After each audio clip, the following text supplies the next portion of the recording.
టేస్ట్లో పుల్లగా కారంగా అనిపించే ఎగ్ పుల్స్ కర్రీ ఎలా చేయాలో చూసుకుందాం.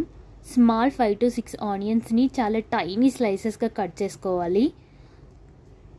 ఒక ప్యాన్ తీసుకొని ఒక స్పూన్ నెయ్యి యాడ్ చేసి 5 to 6 బాయిల్డ్ ఎగ్స్ని రోస్ట్ చేసుకోవాలి.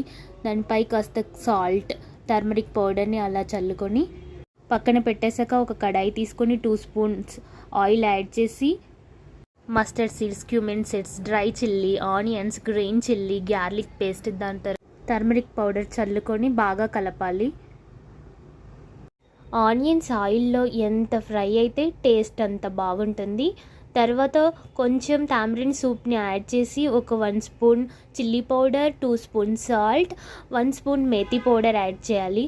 మేతి పౌడర్ కర్రీకి చాలా టేస్ట్ ఇస్తుంది, అలాగే గ్రేవీ. ఇప్పుడు బాయిల్డ్ రోస్టెడ్ ఎగ్స్ని యాడ్ చేసి బాగా కలుపుకొని సర్వ్ చేసుకోండి. Thank you.